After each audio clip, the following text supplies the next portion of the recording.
Yeah. Isabi.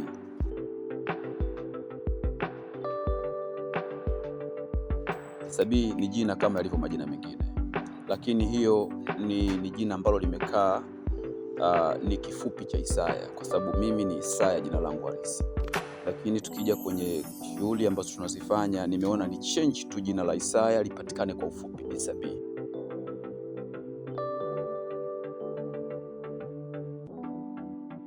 Kwanza mimi napatikana kijiji cha Ilemba kinachopatikana ukanda wa Ziwa Rukwa, mkoa wa Rukwa, wilaya ya Sumbawanga.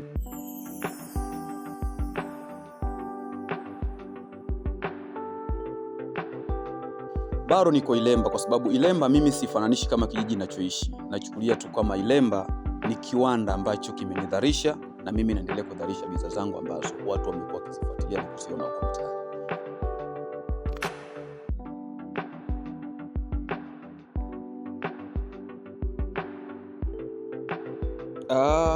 Clamvevo kaja juzi kweli, lakini huwezi kumchukulia Clamvevo kama amekuja juzi kweli, kwa sababu hii kazi ya sanaa usiangalie mtu kaonekana leo, lakini unatakiwa uangalie pia kaanza kupambana lini. Kwa bado sina uhakika kama Clamvevo kaanza leo au RK kaanza leo na hao wengine uliowataja ameanza leo, kwa sababu kila mtu anajua hustling zake, kapambana, ameanza mwaka gani mpaka leo tunamuona na tunamuita kwa majina hayo.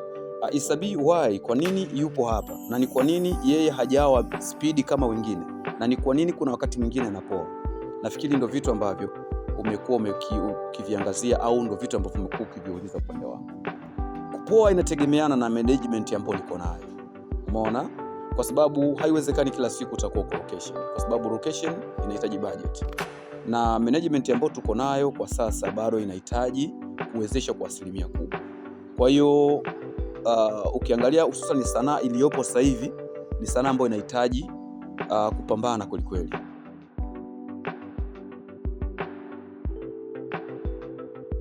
Tunaposema management, kwanza ni kitu ambacho kinakuwezesha wewe uonekane, haijalishi nyuma ya pazia unalipwa kiasi gani.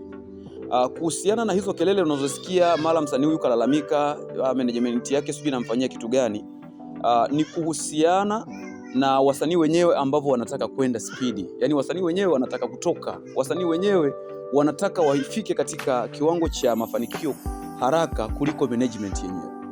Kwa hiyo sasa mimi ninaposema management ina vitu vinavyoitwa mikataba. Sasa ule mkataba unapokuwa umewekwa, inategemeana na msanii mwenyewe una nidhamu gani juu ya ule mkataba. Sasa mimi pengine msanii ambao nimeweka mkataba na ile management nataka nitoke haraka, lakini ule mkataba unaniambia subiri. Sasa ile kusubiri, wasanii wengi wanashindwa kuenda hicho kitu cha kusubiri, wanataka kutoka kwa haraka. Lakini kwa nini nimetaja RK mwanzo, nimetaja Clamvevo, kwa nini wako juu? Mazingira wanaoishi na mimi ninakoishi ni vitu viwili tofauti. Lazima wale managers wakubwa ambao wanatamani kuinvest kwa wasanii mbalimbali, hususan sisi ambao ni underground ambao tunatokea chini, wasiangalie tu pale walipo wale wasanii wengine, hususan Dar es Salaam pale, kwa sababu tunaona Clamvevo yuko Dar, RK yuko Dar, na walio wengi wanaamini kwamba msanii yoyote ili uweze kutoka unatakiwa ufanyeje? Msanii yoyote ili uweze kutoka unatakiwa uwe Dar. Lakini sasa kwa imani yangu mimi siamini. Imani yangu ni kwamba nikifanya kitu kizuri hata kama ningekuwa hapa kijijini, lakini ninaamini kama kuna watu wanatamani kuwekeza kwangu watawekeza tu. Kwa sababu mimi naamini watu wanaofanya vitu vizuri au wasanii wanaofanya vitu vizuri hususan wako vijijini, lakini management zile kubwa haziangalii vijijini kuna watu gani. Sasa unaweza ukasogea Dar lakini bado usipate connection ya kupata management kubwa, kwa sababu tunaona kuna wasanii wengi tu ambao ni underground wanaishi pale Dar es Salaam, ni wengi sana, lakini bado hawana nini? Hawana chochote.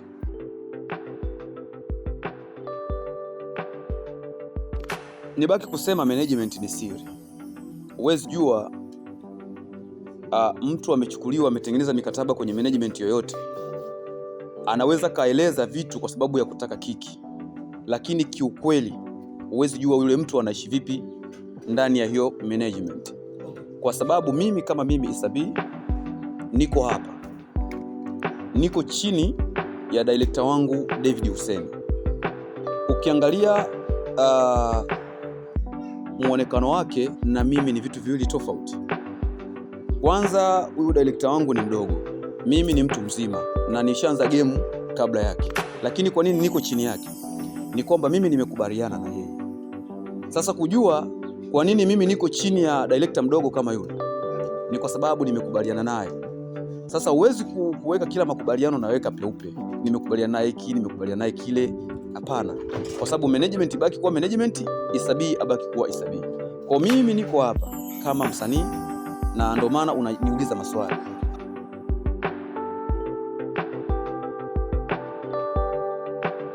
Kwanza mimi na director Philippo tulianza vizuri, na kumaliza kwetu mimi na yeye, upande wangu mimi naweza nikasema tulimaliza vizuri, ila ndani ya nafsi yake huwezi jua yeye alimaliza vipi na mimi. Na kwa nini nafanya kazi na D? Anafanya kazi na huyu director D ni kwa sababu mimi nakuza uwigo mpana wa kuchanganya matilio mbalimbali. Kwa sababu nitabaki kukaa na Philippo, lakini bado Philippo atabaki kuwa director na mimi nitabaki kuwa msanii. Lakini ni madirector wangapi wanatamani kufanya kazi na mimi?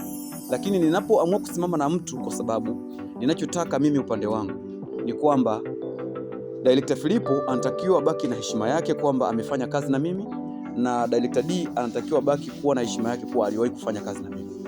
Kwa hiyo kumaliza mimi na Philippo, narudia tena kusema nimemaliza naye vizuri na nimeanza naye vizuri, lakini ndani yake siwezi kujua yeye kama alimaliza vizuri na mimi au alimaliza vibaya na mimi.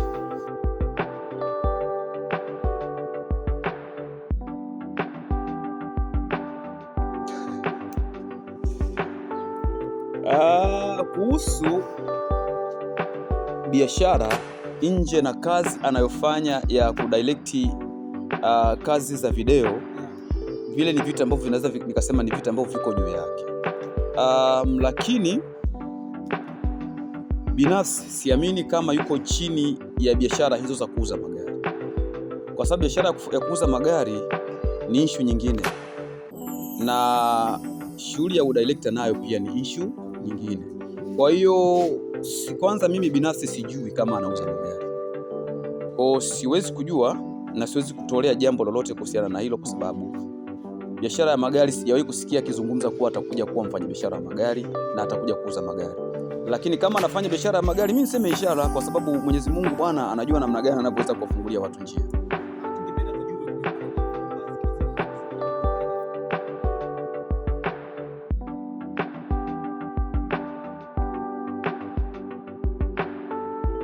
Mimi nimefanya kazi na watu ambao ni kama jicho kwangu, hususan habari za Kavumba, mzee wa budget, yani unamaanisha, si ndio? Amehusika sana kwenye hii movie kubwa ambayo sio moja tu ya dunia, amefanya pia kuna hii nyingine amefanya kazi na huyu bwana Rutamani, amefanya kazi na Rutamani, amefanya kazi na Manyanya kwenye ile movie ya dunia. Kwa nini Kavumba? Kwa nini ameenda mbali?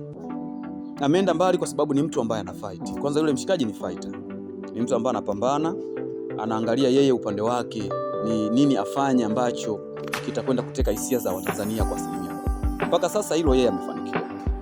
Lakini kwa nini sipo naye? Nafikiri nimeongea hiyo habari kwamba kila mtu anapofanya hii kazi ya tasnia ya Bongo Movie ana target zake, na anapofanya hizi kazi anajua yeye ni wapi anakokwenda kutokea.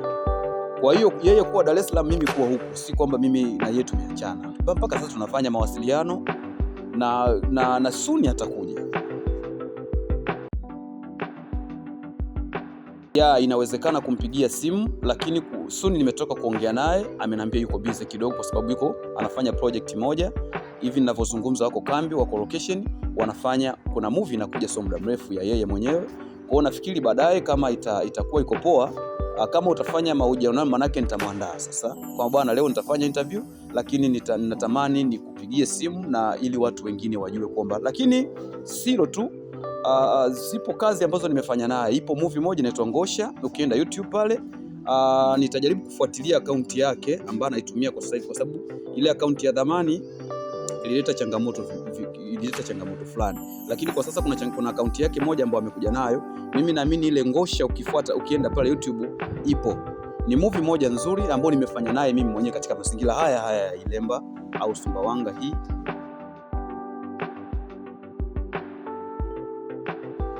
Watazamaji pamoja na mashabiki, kwanza na waahidi kwamba wawe mkao wa kula, kwa sababu ipo kazi inayokuja na inaandaliwa, sio muda mrefu itakuja. Lakini pia wawe wavumilivu kulingana na changamoto ambazo tunakutana nazo, hususani katika kazi ambazo tunafanya nusu. Ni kulingana na mazingira ya vifaa ambavyo tuko navyo. Leo unaweza ukakutana na changamoto, hii kifaa kimezingua hivi, kifaa hiki kimezingua hivi. Kwa hiyo pale inapotokea changamoto ya kifaa kuharibika, lazima mtatulia, mnafanya vipi ili muweze kufanikisha hili jambo.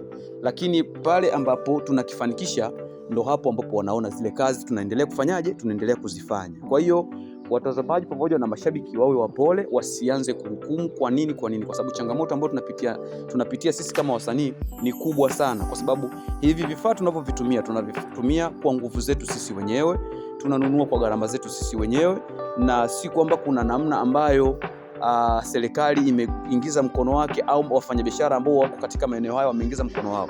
Lakini si mashabiki tu na watazamaji. Kwa hili liwaguse wote ambao wamekuwa wakitufuatilia kwenye kazi zetu ambazo tumekuwa tukizifanya, kwamba tunaomba wajitokeze na watuamini, hususan wafanyabiashara na hata serikali pia ijitokeze, ituamini, iwekeze kwetu. Tunaweza tukafanya kitu kizuri na tunaweza tukafanya mambo mazuri, lakini kinachofanya sisi tunashindwa kufanya vitu vizuri ni kutokana na vifaa ambavyo tuko navyo. Kwa hiyo watuamini, wafanya biashara wawekeze, na hata serikali pia. Tunaye diwani wetu ambaye amekuwa akiwafuatilia sana wasanii wa nyumbani, hususani hapa kijijini kwetu, ajitokeze na awekeze. Na lakini tunaye mbunge ambaye mara nyingi amekuwa akija hapa, ambaye mbunge wetu ni Bwana Deus Sangu, ambaye analiongoza hili jimbo la Kwela. Ajitokeze, awekeze kwa vijana ambao ni sisi ambao tunaweza tukafanya kitu, lakini tunashindwa kufikia malengo kwa sababu vifaa tulivyo navyo ni vichini, na ndio maana hata kazi tunazoziachia zinakuwa chini ya kiwango.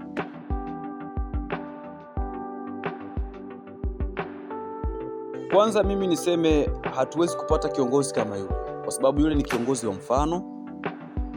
Kabla hajawa kiongozi, ni mmoja kati ya wanaharakati ambao tumewahi kukutana nao katika hizi issue za sanaa. Ni mtu ambaye hana makuu, ni mtu ambaye anamsikiliza kila mtu. Kwa hiyo tungepata kiongozi kama yule, mimi naamini ndoto zetu sisi kama wasanii wa eneo hili zingeenda kutimia.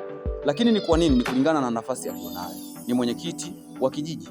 Lakini tunamuombea kwa Mungu, siku moja akija kipiga hatua, walau akiwa hata diwani, tunaamini tu kuna siku atatushika mkono vijana ambao tuko chini. Ni kijana ambao tumekuwa naye, tumekuwa tukirukaruka naye, lakini tulivyokuwa tukikaa naye karibu, tukikaa kuzungumza naye, tukimuuliza maswali mawili matatu, ni mtu ambaye hajawahi kuzungumza ajenda zake au hajawahi kuzungumza maneno yake mpaka mwisho akashindwa kuwataja wasanii wa eneo hili.